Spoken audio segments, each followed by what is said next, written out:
O'clock in the morning here in Vietnam, and I'm at this coffee shop that I passed by the other night.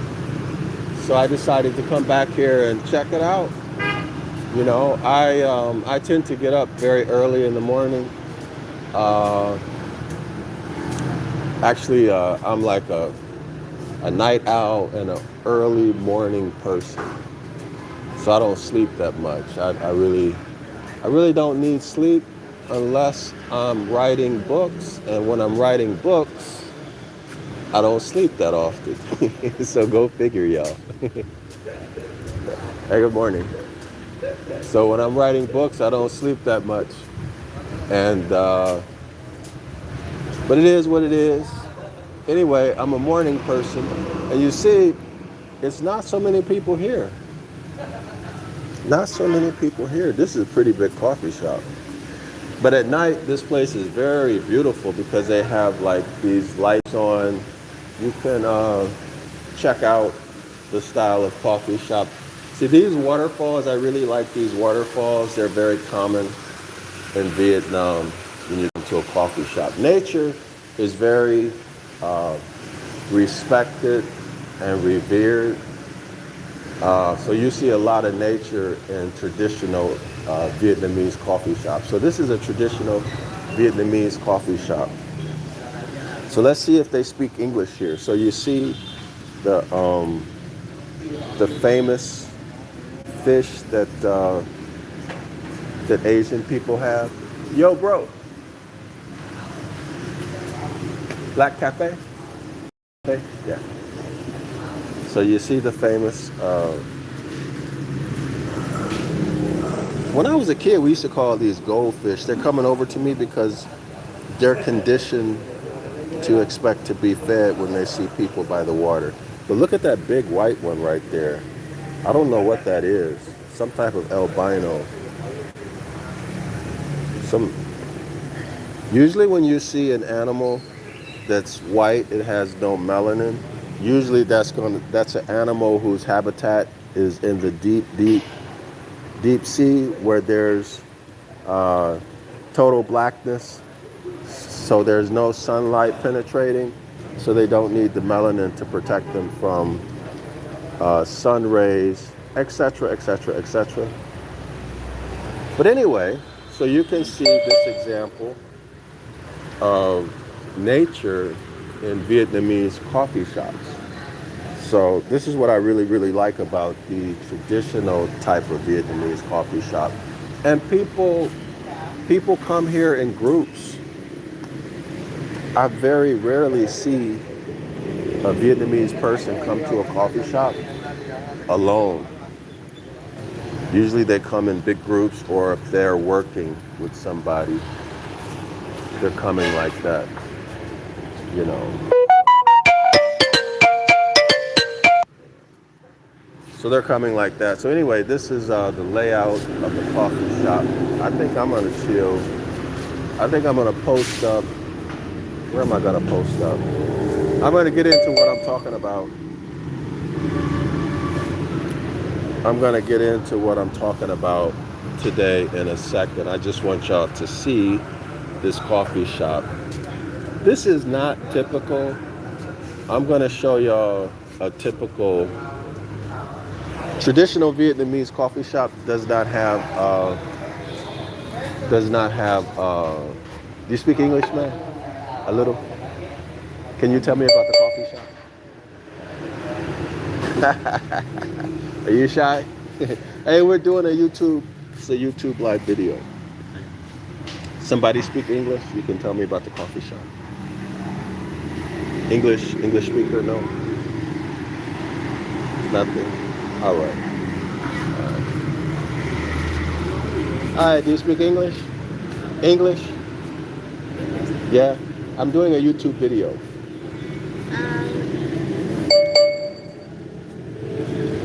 Can you tell me about the coffee shop? Name of the coffee shop, location. You see with YouTube live. No English? It's okay, never mind. Yeah. So this is I drink This is a black coffee. In Vietnam they call it cafe. So I drink mine. When I drink coffee, I drink it black, no sugar. Uh, and the reason why I drink it black, no sugar, is because when you put sugar in coffee, or let me repeat that, sugar is bad for your teeth, right?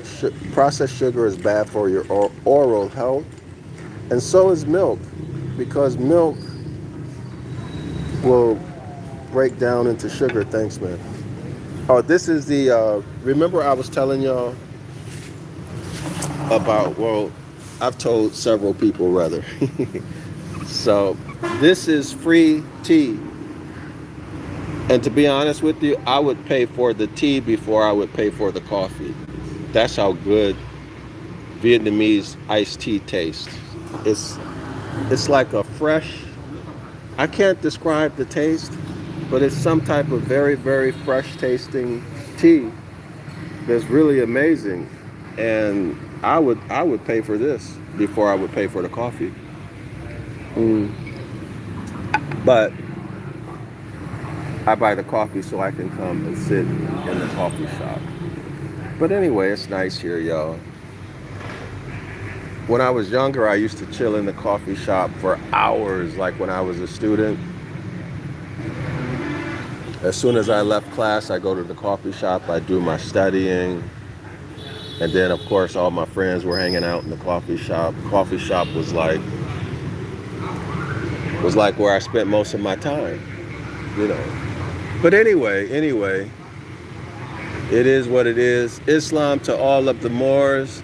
Shalawama to the entire house of Yasharallah. I'm DrYasapa from Zion Law School. Wanted to go live today, actually just to show you this coffee shop, but we can have some other discussions. I'm gonna come back here at night.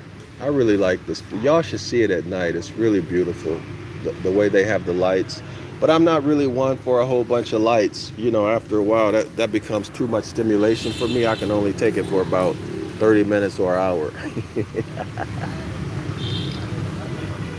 And then I have to move on because I get headaches. You know, the thing about writing, those of you who are authors, you can surely relate to me. The thing about writing is that it makes not only does it make your wrist tired after many hours, it makes your eyes tired, you know, and it takes a long time to recover. So when I write a book, man, it's like I need months, literally months to recover because of the strain on my eyes. And also like around the wrist area. But I've been writing my whole life, right? I've been writing my whole life, so I'm used to it, but the wear and tear catches up to you. And it becomes more of, you need more recovery time, I guess, the more you do it. And then you begin to realize you have limitations. So, yeah, as I'm getting older, I'm starting to realize I have limitations, you know. And so I try to, at least now I'm trying to acknowledge my limitations, you know. So instead of pushing through with it, I try to take a break. Not as long as I should, but yeah. But that's the thing about being an author. I was talking to someone yesterday, and for some reason, people, when they see the kind of books that I write, they think that it's really difficult stuff, right? But it's really, once you learn the principles and concepts, it's not difficult at all. It's more difficult to sit down and do it than it is to actually write. Editing is more difficult than writing for me, right? Because you can, if you're not disciplined, you can spend literally, and I'm not exaggerating, you can literally spend 10 times more of your time editing than you did writing if you're not disciplined and if you don't know what you're doing. Okay, so anyway, I guess I'm rambling. But anyway, I was telling a friend of mine that the writing part is not difficult at all. If you read books, uh, if you read books and if you write, then writing a book is not difficult at all. The first hurdle is probably just belief that you can do it. The second hurdle is being disciplined enough to sit there and do it, right? From start to completion. Most people, and they go through life not being able to finish things they start. So the self-discipline. So believe that you can do it, self-discipline, and then having clear thoughts, having practiced thinking clearly. So that involves critical thinking, right? Being well read across many disciplines, having read a whole lot of books, not watching videos, right? Watching videos is not a proper education. I don't care what anybody might tell you. Watching videos, actually, when you watch TV and you look at computers, you're actually training your mind to be passive. To be passive. Whereas when you read books, so you can hear this Vietnamese traditional music now. Whereas when you read books, it trains your mind to be active. Active. There's a big difference between an active mind and a passive mind. But anyway, these comments are for those people who are interested in writing books, okay? So having clear thoughts, having good analytical skills, it makes it easier for you to write the book. Some people start to fail and give up because they're having a hard time writing an outline. Okay, so writing an outline is going to be more about your ability to think clearly, your analytical skills, right? Because you can put things in logical order, you can put things in chronological order, you can put things in any kind of order that you want, depending on what you want to accomplish in terms of mood and tone, approach, method with the book that you're writing. And one thing I don't like, y'all, is cigarettes. I was going to chill next to the fish, but there's a guy over here smoking. Yeah, so that's the other thing, you know. And then writing an outline is really confidence too. Even if your outline is terrible, it's no good. As long as you have the confidence to start, right? Even though it's no good, you just start and you just push forward. You keep going, you keep writing, right? Any mistakes, anything that's not accomplishing what you want in terms of if the chronology is off, if that's the way you want the book organized according to chronology or logical, if you want the method or the book to follow logical flow, any mistakes or errors or whatever, you can correct those with editing, right? So, but some people, they start writing, and while they're writing, they start editing. That's a huge no-no, because you'll never get anything done and you'll get discouraged. You'll be on you'll be stuck on page 5 for the next 6 months, right? So don't edit while you write. And don't worry about flow and how it sounds and all of that stuff while you write. Okay, you start writing and get your thoughts down, and then you can go forward after that, right? You can do what you're gonna do after that. Uh, but anyway, that's for beginners. Okay, that's just some thoughts about writing for beginners, and I hope it's helpful to you if you choose to write. So Ancient Ibaryath, uh, the type of books that I write are fairly easy to put together, um, because I have the background. I've been doing this so long. You know what I mean? It's not hard to do at all. Uh, so it's not hard in terms of thinking and effort. The difficult part of it is putting together a book that accomplishes the goal that I want to accomplish with that book. So that's the difficult part. But the content itself is not difficult. It's tedious. It's not difficult, it's tedious, right? It's tedious to write it. It's tedious to research it. Okay? And when I say to write it, I'm talking about the physical aspects, right? The wrist motions, flipping through books and books and books, and all of the physical stuff that you have to do. Very, very tedious, very, very time consuming. And it's no fun. It's no fun. But the intellectual part is easy. The hard part is just the physical part.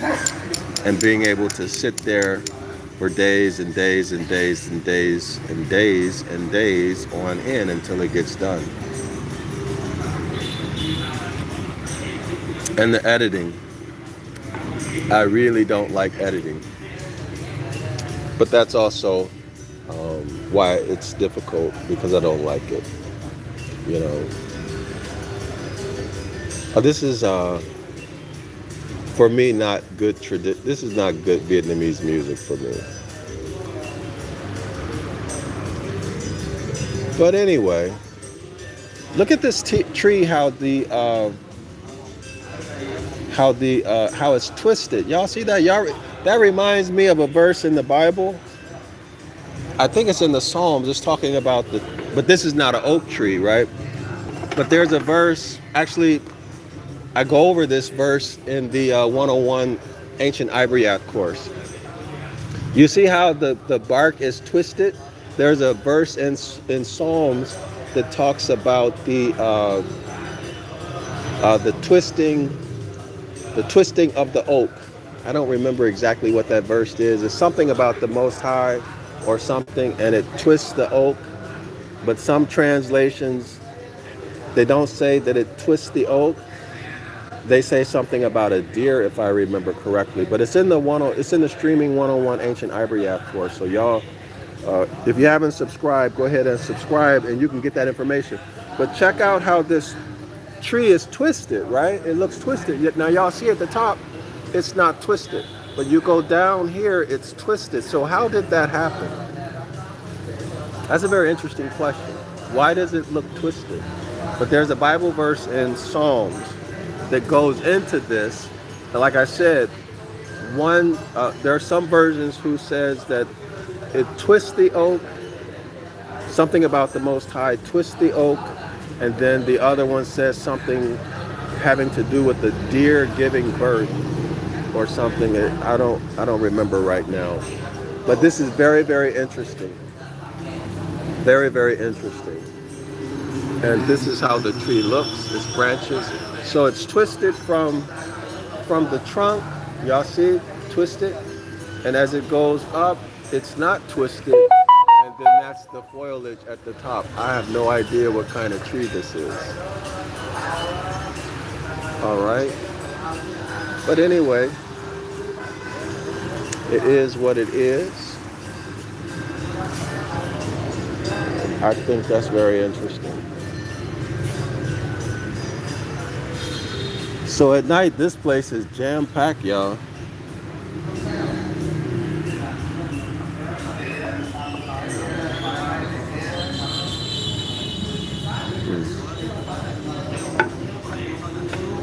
They put sugar in my coffee. I try to avoid processed sugar as much as I can. Processed sugar is white sugar, y'all. It's terrible for you. I mean, processed sugar is suicide, okay? It's bad for your teeth, bad for your gums, bad for your health. Really, really bad for your health. Diabetes and, just all kind of inflammation, aches and pains. If you're drinking and eating processed sugar, you're creating nothing but problems for yourself.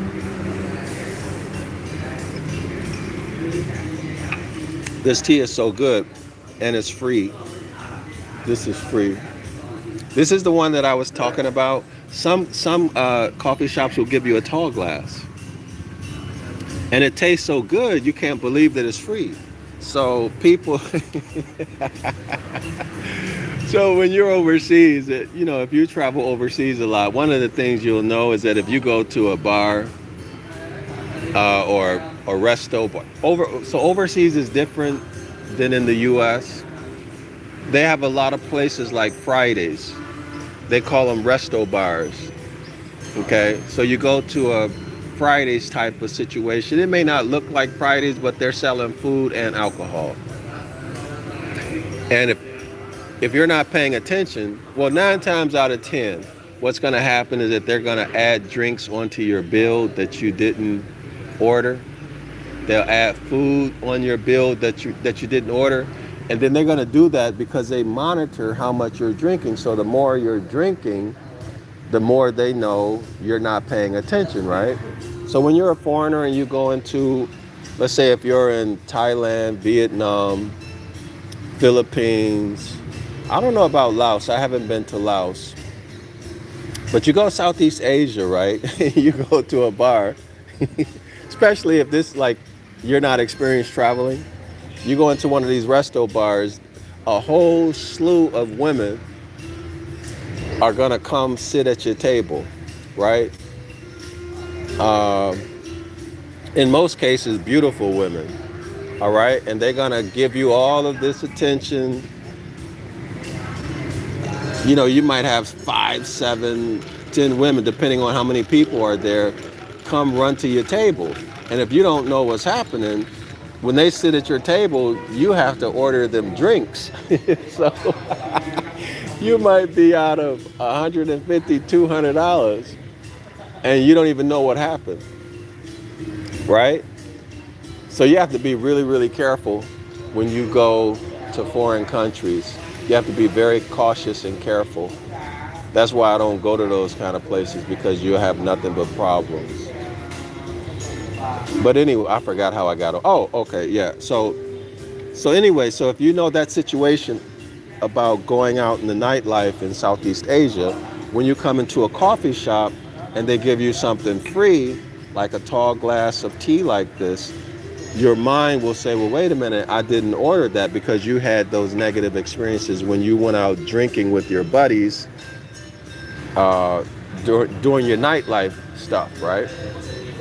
And then you begin to think, well, hey, wait a minute, how much does this cost? You go negative, and then you realize that they gave it complimentary, it's free, but it's very good. But y'all have a lot of fun if you travel. You'll have crazy experiences. You'll experience things that you believe could never, ever happen. That's a really beautiful thing about traveling outside of the U.S. The cultures is so different. Culture is so different. And then you begin to realize in the U.S., you're in a box. And you begin to realize that Christianity those Judeo-Christian values that they talk about,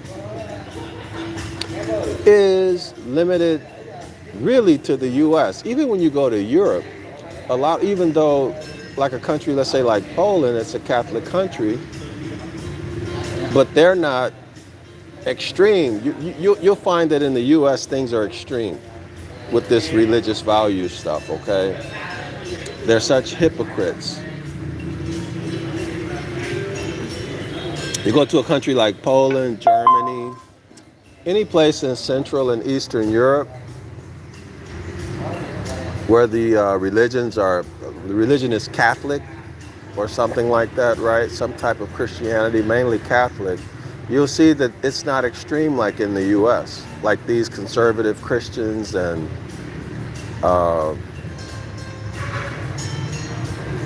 the Judeo-Christian values that are embedded in the legal system. You begin to see how you've been had, and the rest of the world is nothing like in the U.S. And you all have been indoctrinated into thinking that these Judeo-Christian values are superior, right? That your moral and ethical standards are superior, when in fact they're inferior. But you'll never know that until you leave the country. So if you're afraid to leave the country, you never left the country, you'll never know exactly what the world is really like. You'll never know that you've been believing a lie all of this time. Everything that you think and the way you live your life is based on a lie.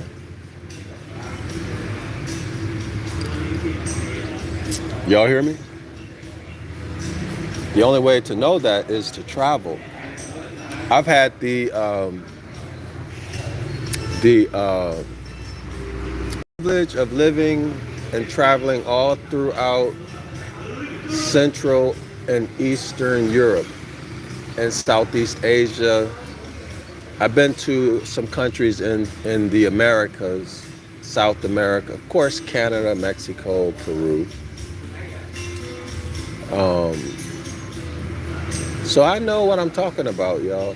I know what I'm talking about. And I've met people literally from all over the world, hung out with people from all over the world, worked with people from all over the world, studied with people from all over the world. And I tell you this one thing, okay? There's a lot of stupid Asian people. There's a lot of Asian people who are stupid, right? When I say stupid, I don't mean unintelligent. I mean they are not trained. They don't have good math skills. They don't have good reading skills. In fact, most don't. But in the U.S., actually most have no discipline. But in the U.S., there's a stereotype that all Asians are good in math. All Asians are good academically. That's the furthest thing from the truth. Right? That's the furthest thing. Trust me. That's the furthest thing from the truth. Another stereotype is that the Arabs are very intelligent. All right? Furthest thing from the truth. Furthest thing. They're not. The ones you see in the U.S., these are the best. When I say the best, I mean the ones who have the most skills. They have the greatest amount of math skills, probably more discipline, right? So what people are calling being smart in America is not being smart at all. It's just what? Having math skills, reading skills. That's all it is. Skills can be developed. Just like a boxer develops boxing skills, a basketball player develops basketball skills, right? Football players develop football skills. Mathematician and an engineer will develop math skills. Okay? People who go on to go to college or master's degree, PhD, they develop reading and math skills. Okay? That's all it is. That's all it is. And then in the U.S., of course, they prevent the indigenous people, the Moors, from developing skills. Academic skills like math skills, reading comprehension skills, and the all-important linguistic skills, your etymology. They don't even want you to know about that, all right? They don't even want you to know about that. So the Moors are not stupid. They just lack what? They lack skills. That's why oftentimes they're performing poorly in school and in college, right? Because they lack the skills. And then when they finally get of age where they know what's up, they realize that they've been played like a piano. They start to try to develop the skills, but what's the problem now? They don't have the discipline and the confidence, okay? But those people who stick with it can develop the discipline and the confidence. Why don't they have the discipline and the confidence? Because they enculturate you into toxic hip-hop culture, toxic sex culture, toxic party culture, and you have absolutely zero self-discipline. But you're going to go to church on Sunday and you're going to give a tithe, right? You're going to try to buy your way out of whatever it is you're doing, thinking that you are offending your creator, right? Because you did whatever you did. Because you did whatever you did, whoever you did it with, right? You messed up morally, right? Judeo-Christian values. You messed up morally. You did this, you did that morally. Okay? You committed these moral sins, these moral transgressions. So now you're in a guilt trip. You have absolutely no self-discipline. You can't even stop going to the club every weekend or every other weekend. You always find your way back to the club or to the neighborhood bar or whatever it is you do, or drinking or smoking. And then you're justifying smoking weed, talking about it's nature's herb, or it's good for your health. And you don't have a clue what you're talking about, because that stuff you're smoking is hybridized and genetically engineered, right? But even though you probably know it, you don't care. You're going to do it anyway. Why? Because you've been indoctrinated to have no self-discipline, no love for yourself, right? And you learn that through what? Through television and through music. Now I'm telling you the truth, that's your current situation. If you don't believe me, let me ask you, let's test it. Let's test it. Your favorite food, stop eating it for 10 days. If you smoke cigarettes, stop smoking cigarettes for 10 days. If you drink soft drinks, stop drinking soft drinks for 10 days. If you eat chicken, you love chicken, stop eating chicken for 10 days. And see how that goes. Okay? See how, if you drink beer, if you drink coffee, stop drinking it for 10 days. Whatever it is you like most, stop doing it for 10 days. And let's see how much self-discipline you have. If you go partying to the clubs, stop going to the club for a whole month. Don't go to the club for a whole month. Don't smoke weed for a whole month. And then after that, you can see for yourself, based upon the evidence, whether you have self-discipline or not. Here's a good one. Let's say for the women, whatever your husband or boyfriend complains about you about, let's say, for example, let's say he tells you stop nagging him. Okay, so stop nagging him for 30 days. See if you can do it. If you cannot, what does that say about your self-discipline? Okay, or on the positive end, let's say you don't want to give something up. Say you want to gain something. What's your goal? 99% of people have absolutely no goals, right? They have no goals. Okay, so if you want to test your self-discipline, make a goal. Don't think about it, just make a goal. Write it down. And then for the next 30 days, write down what you're going to do every day, your action steps every day to accomplish that goal for the next 30 days. Okay? And then at the end of the 30 days, take a look at yourself. Did you do your action steps? Even if you don't accomplish the goal, that's not the important thing. The important thing is, did you exercise the self-discipline every day, or however you schedule it, to accomplish your goal? Right? Okay, it doesn't matter if the goal inspires you or not. That's not the issue. The issue is the action, the self-discipline that it takes to perform the action on a consistent basis over time. And then be honest with yourself. Right? That's going to tell you if you have self-discipline. I can tell you right now, 99.99% of the people, and that's all people, right, don't have enough self-discipline to do that.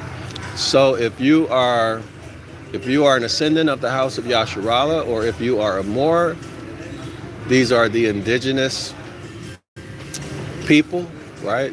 The rightful heirs. If you can't do that, then how can you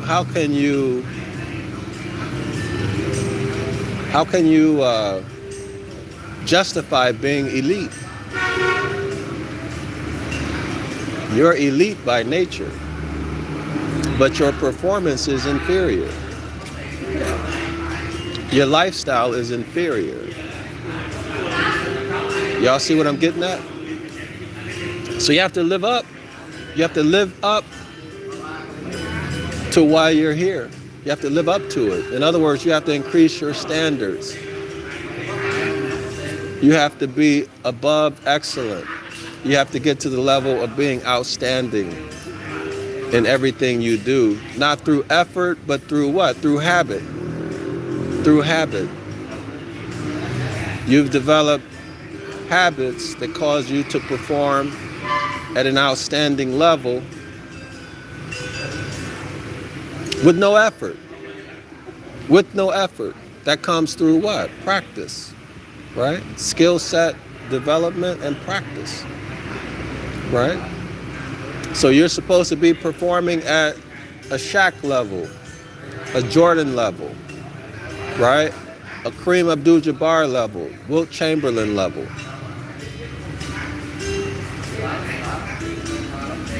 Right? That's supposed to be your normal, you indigenous Moors. That takes us into the area of what Moorish science is, right?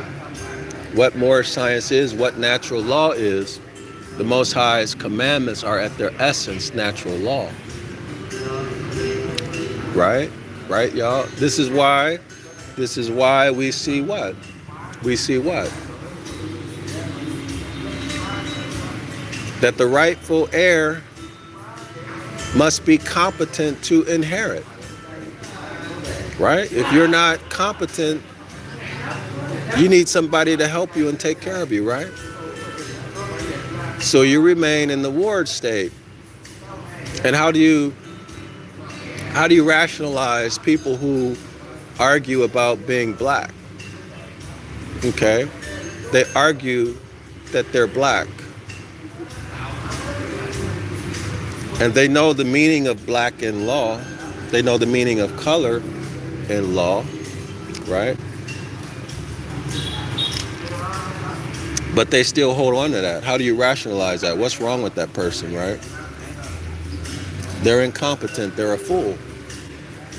And the reason why I say they're a fool, I'm not belittling them, but they're a fool because why? If you agree to be black, you agree to what? Not have a nationality. You agree to be a stateless person, right? That means you have no protection. You have no protection. You have no protection. In other words, you have no rights, okay? Now remember, rights are inherited through bloodline. So because you have no family, you have no rights. So you're subject. You're subject to what? To any harm that anybody wants to do with you or do to you. And if you don't think people will use you, enslave you, capture your labor and energy, then something's wrong with you because you can't see what's happening. You're out of touch with reality. Because that's what is happening all around you right now, and you don't see it.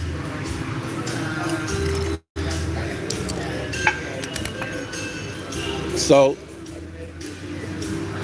if you argue and fight to maintain your status as a black person, knowing that in law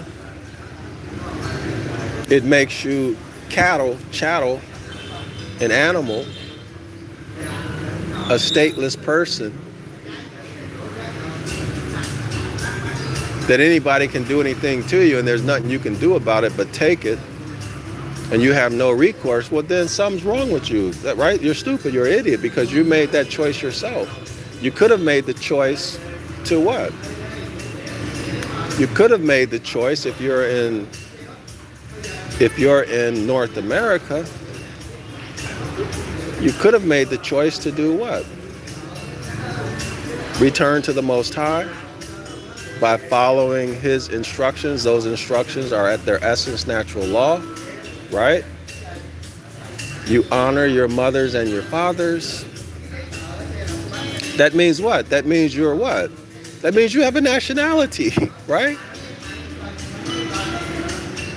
And we're recorded in history, documented in treaty or in treaty relation. Our ancestors are we the people in the preamble of the Constitution for the United States of North America. We are their ascendants, right? We have the Treaty of Peace and Friendship. Excuse me. So we have that, and we have that protection, which is very significant. Okay, which is very, very significant. So we have that protection. So to give that up, to have no protection, well, that's a fool, and it's disrespectful to your ancestors. And it's disrespectful to the Most High, because that's your one of your ways out of your oppression. On an individual basis and collectively as the indigenous rightful heirs to all of the land. Genesis chapter 2, Genesis chapter 10, as y'all know. Jubilees chapter 8. All right, so y'all see what I'm talking about.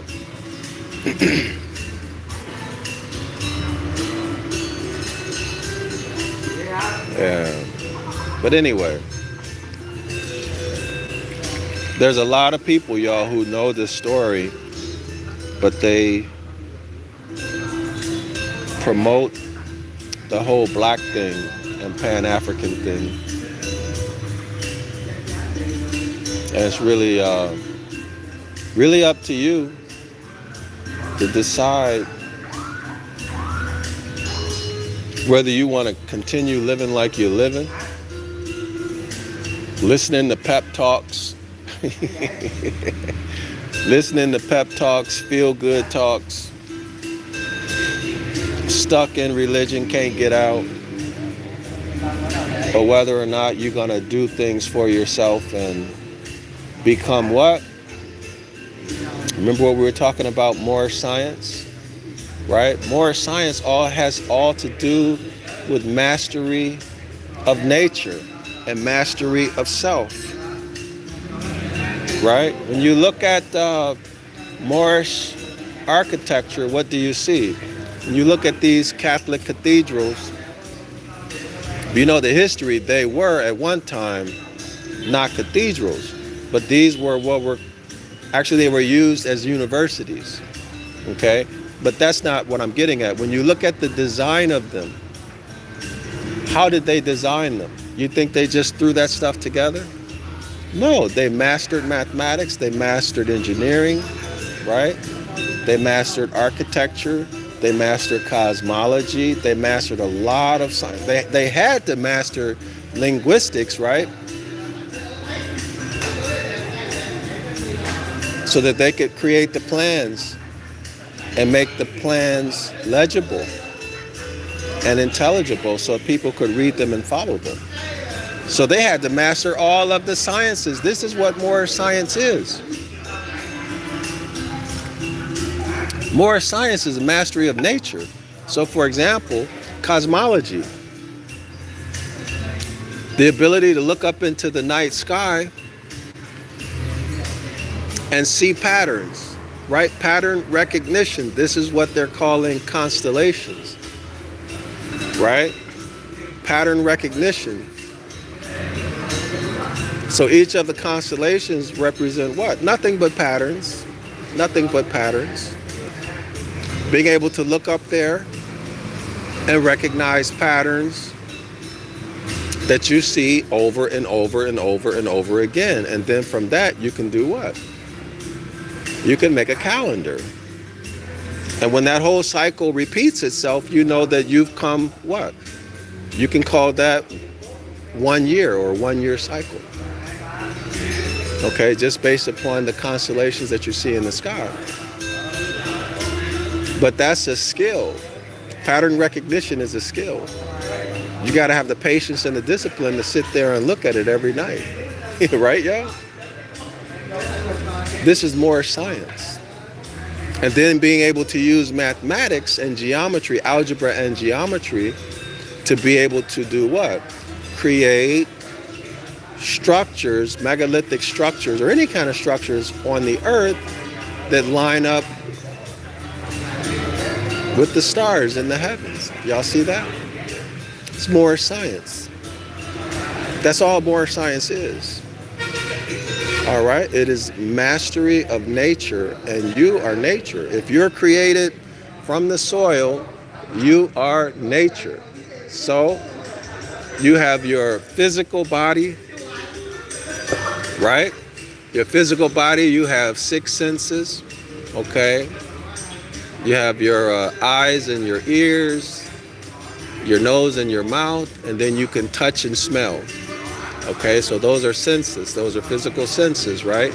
So your body has what? Your body has sensory equipment that allow you to talk to other people, walk around like that young man is walking around right now, right? And then you have consciousness. There's consciousness. Consciousness is not physical, is it? No, consciousness is not physical. Consciousness is, so you have the physical body, which has its sensory apparatus, right? Eyes, ears, nose, etc. And then you have consciousness in your physical body. Now we're talking about nature, we're talking about you. And then you have what? You have will. You have will. You can do what you want to do. Nobody can tell you what to think. Now people can force you what to do, but they cannot force you what to think unless you give that power over, right?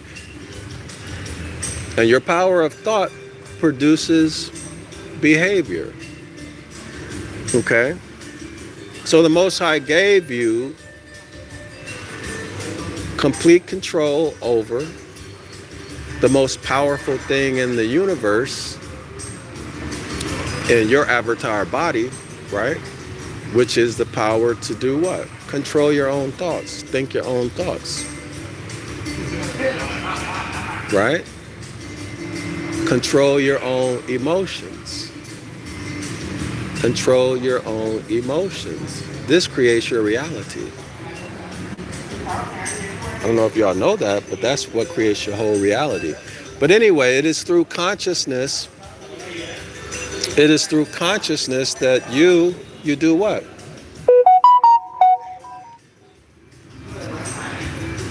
Consciousness is what makes you you, right? Y'all see what I mean? So this is what I'm trying to say to you. You are not your physical body. Y'all understand that? You are pure consciousness. You are pure creativity. You are pure awareness. You are pure intelligence. And it is that pure consciousness that's inhabiting your physical body, and that is using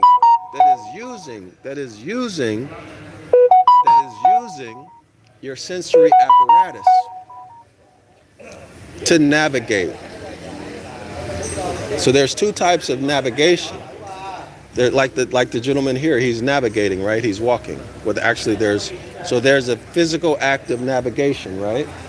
The physical act of navigation, which is walking, or what? Or you can navigate on a ship, on a plane, and you would navigate how? Before there was GPS, you would navigate using the stars. So you're using the stars, the constellations, to go from point A to point B on land or on water. Y'all see that? See where I'm coming from? But you need pattern recognition to do that. You need the discipline to sit there and observe those patterns, right? And then you're going to need mathematics, okay? Algebra and geometry, right? To navigate, to walk or travel by boat or whatever means, okay? And then the other form of navigation is what? You navigate how? Consciously, right? There's the conscious navigation. The conscious navigation. What you're going to do with your life, right? Where are you going in life? What's your walk in life? Y'all see what I'm saying to you? You see what I'm saying? Your walk in life. You're navigating through life. You got to make decisions. You've got to interpret situations. You've got to create situations. You got to solve problems. Right? You got to make your way through life. And unfortunately, at this time we're in right now, you need to have fiat. You need to have fiat. And things are not free, right? Things are not free. So you need to be able to get some fiat or some money so that you can have food and shelter. So how are you going to do that, right? That's what I'm getting at. You got to navigate your way through life by what? Using your senses, sensory input, processing it with your mind, making decisions. In other words, what? Living life, okay? You got to navigate through life. Let me see, where am I going? I'm just checking this out. It's kind of nice. I like this. You got to navigate through life. And so how are you going to do that? This is where it gets touchy with your religious people. There's a concept of as above, so below. We know that we use the constellations to navigate physically from one location to another. So here's a question to y'all. Does cosmology affect psychology? Does cosmology affect psychology? And does cosmology affect your physical body? That's a question, right? That's the question.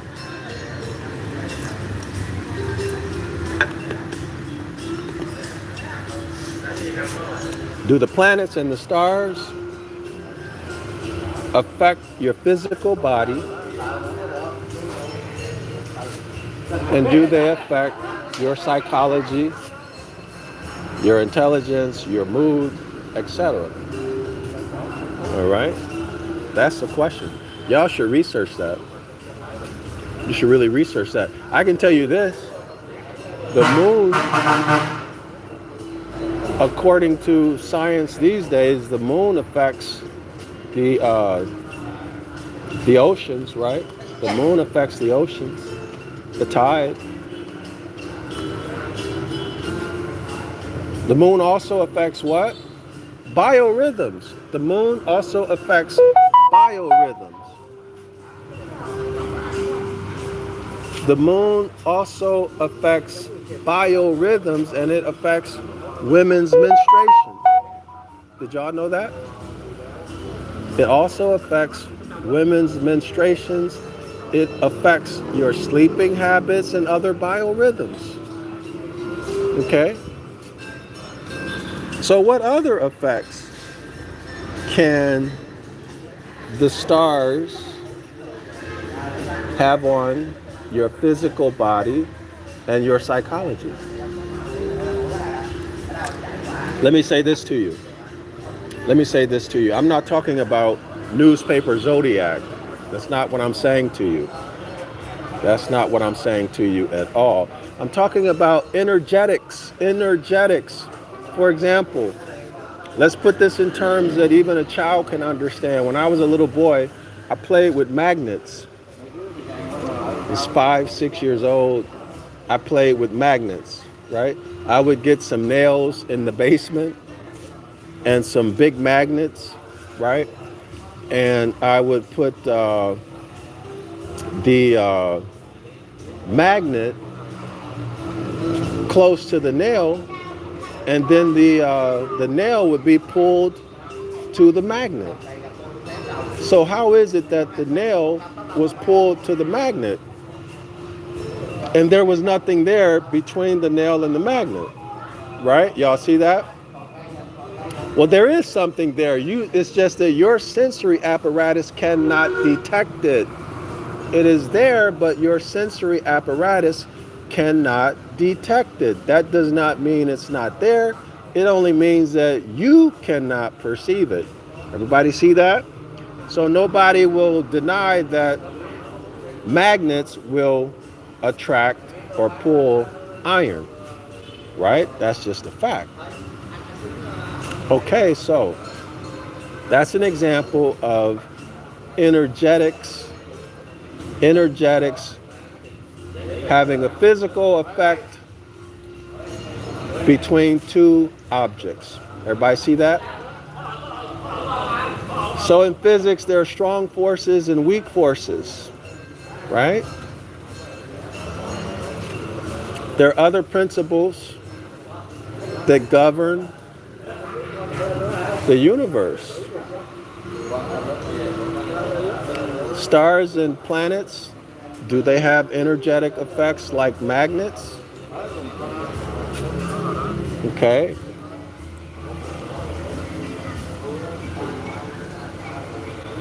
Do some stars have certain energetic effects and others have others? Right? See, that's the issue. That's the issue. So we're not talking about newspaper, zodiac, and schemers and charlatans. You're not talking about any type of spookism or spiritism. We're talking about physics and medicine. Physics and medicine, physics and health. right? What are the effects that the cosmos has on the human body and human psychology? Okay, we just mentioned some. We talked about the moon's effect on biorhythms, right? We talked about that. What else can we talk about? Well, the sun. The sun affects mood. Did y'all know that? The sun affects mood. People who are in parts of the earth, let's say I think it's a North Pole, let's say Alaska, where the sun doesn't shine, like it's dark 24 hours. Have y'all heard about that in certain parts of Alaska during certain parts of the year? Many people will undergo severe depression, suicide, right? Severe depression. Why? Because of no sunlight. So again, there's an energetic effect of the sun, a star, on mood. On mood. Y'all see that? On mood. Okay? Is it clear? So are the other planets producing energetic effects on our bodies and our psychology, right? Everybody see that? So going back to navigation,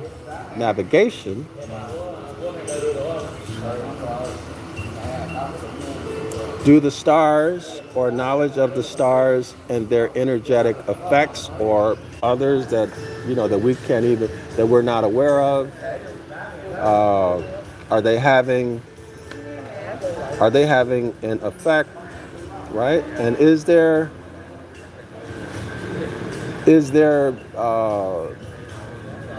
information that you can get by a knowledge of these energetic effects that you can use to improve your life or to plan, right? Or to avoid. That's for you to decide. Research it. And then make some decisions, right? Research it and make some decisions. Hold on, I want to order something, y'all. I want to order again. I'm going to order another black coffee. Yo, bro, can I have one more? Black cafe? Okay. All right. So yeah, you have to research this yourself and you decide. Don't listen to Dr. Yasapa. You research it yourself. One more. Yeah, one more. One more. Okay. Yeah. So y'all decide. So in other words, cosmology can be used to navigate physically across land and water, and cosmology can be used to navigate through life at the conscious, non-physical level. All right? So it behooves you to check this out, right? Check it out and see how it applies in your life, right? See how it applies in your life, okay? And I can tell you this for sure.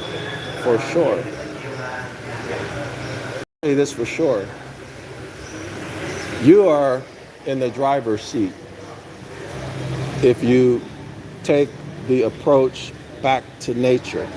You're in the driver's seat. You are Psalms 82:6, right? You are the powers. You are your own savior. When you return to nature, you return to the Most High, all right? Just like our ancestors, okay? Just like I mentioned in the live stream I did a day or two ago about the Sabian Moors, okay? The Sabian Moors, they're noted in history. They're noted in history for their expertise in cosmology, okay, for their expertise in cosmology. Now, they're calling it worship, star worship, okay? Maybe it turned into worship after we were conquered, right? But I can assure you, before we were conquered, they were studying and observing and doing what? Living their lives according to cosmology, the natural sciences. Y'all see it? They would navigate physically on the land and on the water using the constellations, and they would use the energetic effects of the stars to navigate through their life in terms of their decision making. Okay?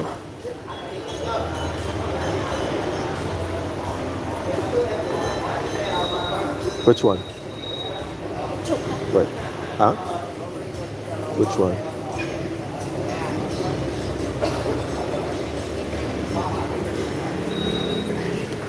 Yeah. So they would that's how they did it. Okay?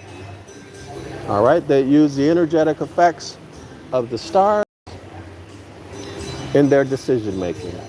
I hope everybody understands that. Okay? So if you are still trapped and in bondage to religion, looking to external deities to save you, praying to some external deity who is probably most likely a Nephilim or Raphaim, and you're just not aware of it. If you're praying to the deities in the Bible, you're praying to Nephilim and Raphaim. All right? If you're confused about what I'm saying to you, it just means you're not aware of the subject matter. All right, so go back and watch the astrotheology videos that I've done.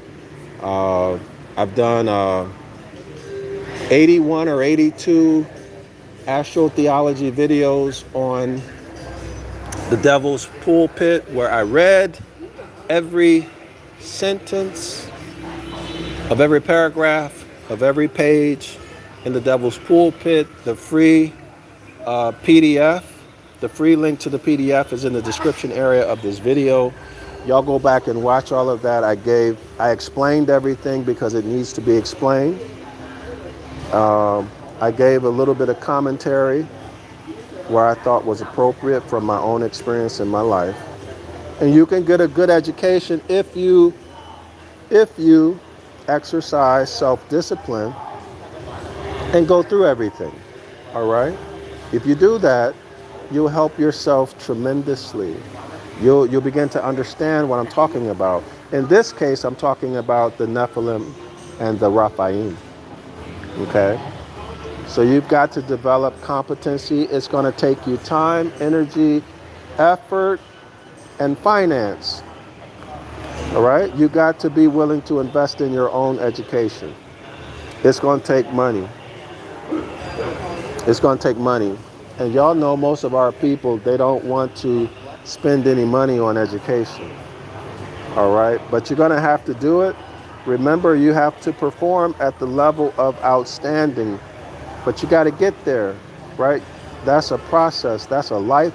That's a walk. That's a walk through life.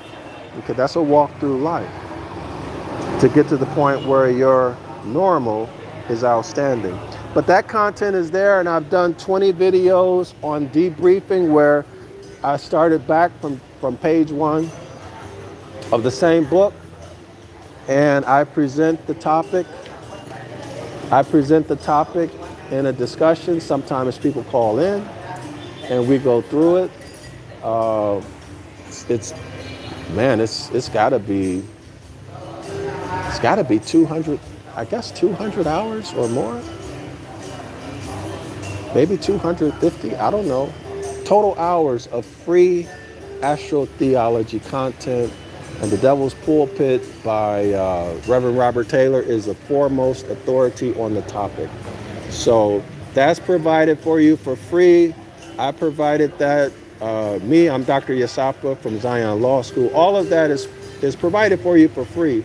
So be good to yourself, be good to your family, and go and learn, learn all of that, right? Learn all of that so you can begin to navigate your way through life. Navigate your way. And I don't know everything, right? I don't even pretend to know everything. There's more about this topic that I don't know than what I do know. All right? All right? And trust me, whatever you're reading in books, especially over the last, let's say, 30, 40 years, most of that is propaganda. Okay? So to read a book and think you know everything, some book that was published within the last 30, 40 years, you're only fooling yourself. All right? So you must become well-read. It's better to focus on old books, okay? Books that were written before they thought we would ever get a notion to wake up. All right? Well, what do I mean by wake up? I mean to distrust them. I mean to reject whatever they tell us as being true, but we recognize it as what? As what? A lie, right?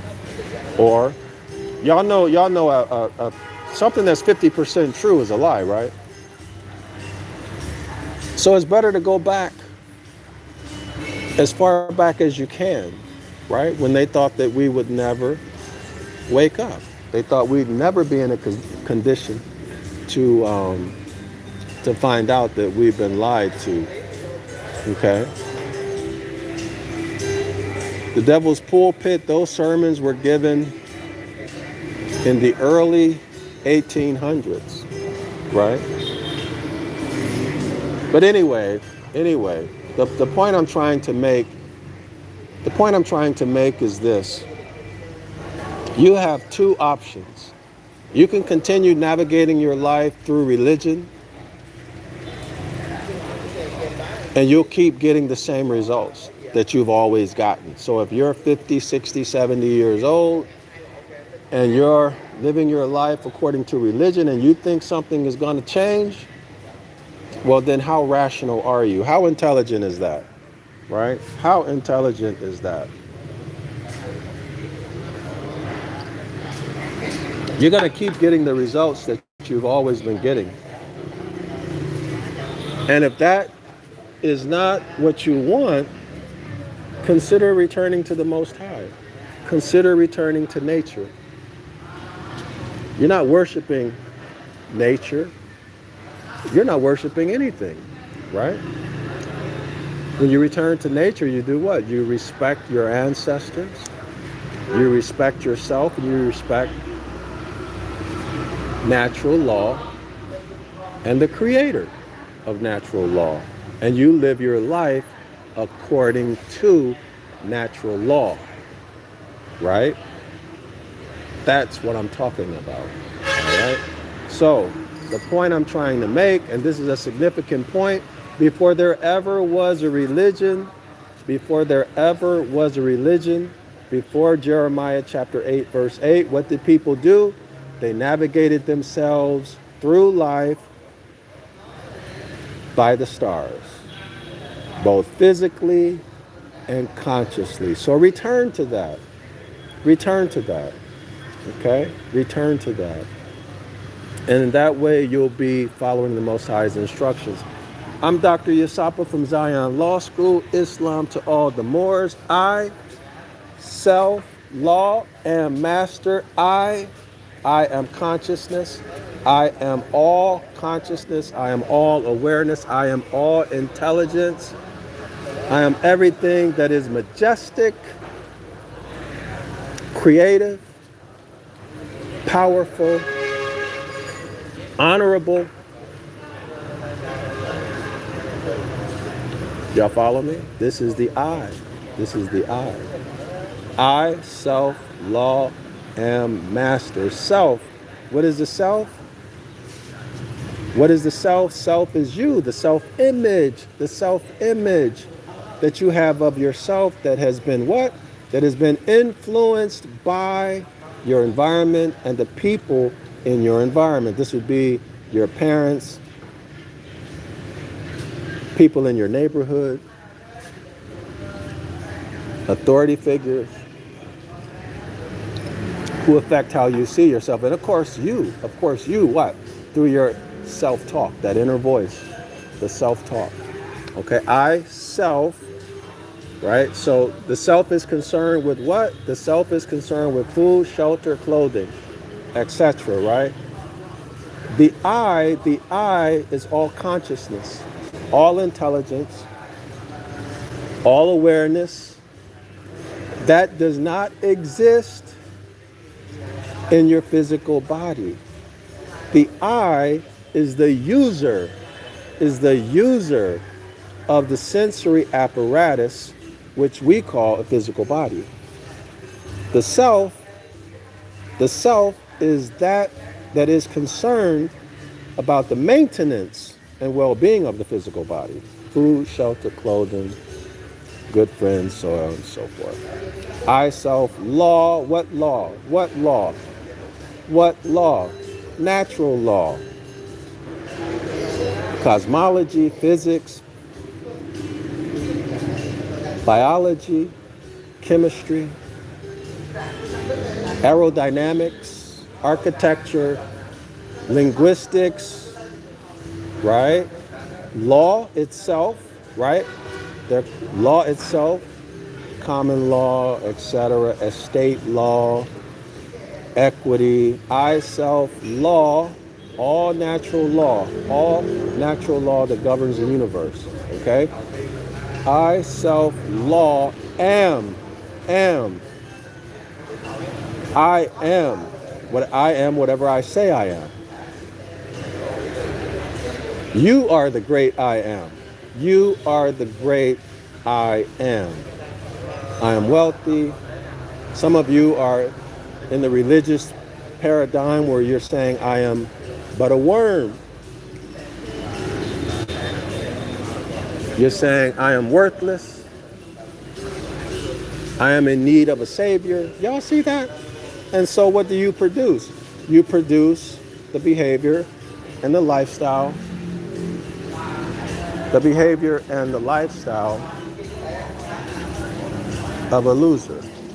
Black cafe.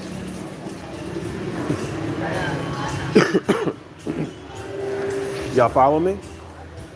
You become the author of your own oppression. You become the author of your own oppression. You enhance the curses.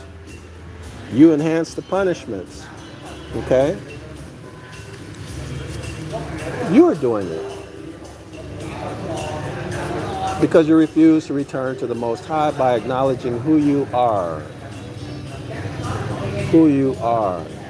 And to not acknowledge who you are is what? Is what? That's right. You got it right. Is to disrespect your foremothers and forefathers in violation of the commandments in Exodus chapter 20. Thanks, bro. Right? Honor your mothers and your fathers. All right? Everybody see the relationship there? All right. So I, self, law, am. I am whatever I say I am. The law is whatever I say it is. Right? My rights are whatever I say my rights are. Y'all got it? I, self, law, am master. Master. What does it mean to master something? See, this is more science. This is more science. You are the master. You have complete control. You have complete control over the laws of nature. Now, I'm not talking about like you can say rain and it's going to say rain. What I'm talking about is you can develop science tools and equipment. For example, airplanes, jets, cars, with mastery of the sciences, you can develop this type of equipment. I, self, law, and master. Y'all see? Through mastery of nature, you can develop tools and equipments, technology to do whatever you want to do when you want to do it. You don't need an external deity. Y'all see it? You don't need an external deity. What you need is mastery over nature. I, self, law, and master. I'm Dr. Yasapa from Zion Law School. Thanks for spending your time with me. I enjoyed this discussion. I hope y'all did too. Islam to all of the Moors. Shalawama to the entire house of Yasharala. I will see y'all again tomorrow. Same time.